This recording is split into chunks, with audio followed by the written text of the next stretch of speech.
Luke 21. Jesus looked up and saw the rich putting their gifts into the offering box. And he saw a poor widow put in 2 small copper coins. And he said, "Truly I tell you, this poor widow has put in more than all of them, for they all contributed out of their abundance. But she out of her poverty put in all she had to live on." And while some were speaking of the temple, how it was adorned with noble stones and offerings, he said, "As for these things that you see, the days will come when there will not be left here one stone upon another that will not be thrown down." And they asked him, "Teacher, when will these things be? And what will be the sign when these things are about to take place?" And he said, "See that you are not led astray. For many will come in my name, saying, 'I am he,' and 'the time is at hand.' Do not go after them. And when you hear of wars and tumults, do not be terrified, for these things must first take place, but the end will not be at once." Then he said to them, "Nation will rise against nation, and kingdom against kingdom.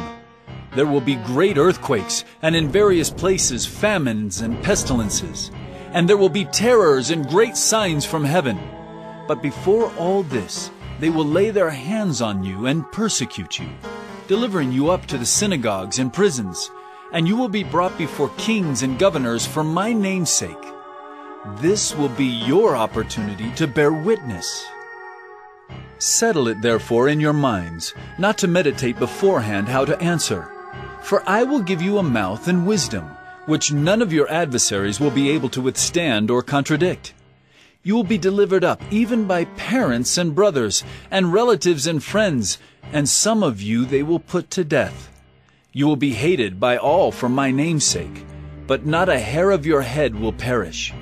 By your endurance you will gain your lives. But when you see Jerusalem surrounded by armies, then know that its desolation has come near. Then let those who are in Judea flee to the mountains, and let those who are inside the city depart, and let not those who are out in the country enter it. For these are days of vengeance, to fulfill all that is written. Alas for women who are pregnant, and for those who are nursing infants in those days. For there will be great distress upon the earth, and wrath against this people. They will fall by the edge of the sword, and be led captive among all nations. And Jerusalem will be trampled underfoot by the Gentiles until the times of the Gentiles are fulfilled.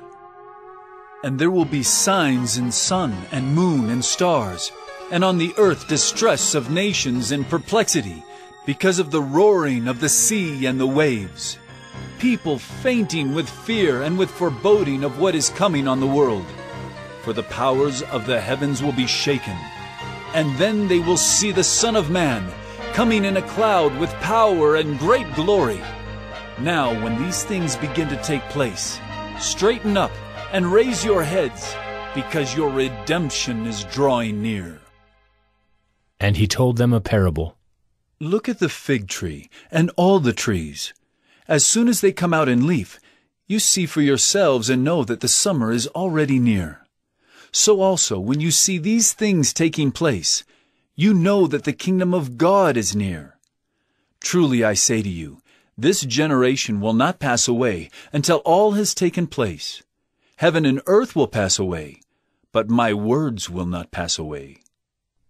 But watch yourselves, lest your hearts be weighed down with dissipation and drunkenness and cares of this life, and that day come upon you suddenly like a trap. For it will come upon all who dwell on the face of the whole earth. But stay awake at all times, praying that you may have strength to escape all these things that are going to take place, and to stand before the Son of Man. And every day he was teaching in the temple, but at night he went out and lodged on the mount called Olivet. And early in the morning all the people came to him in the temple to hear him.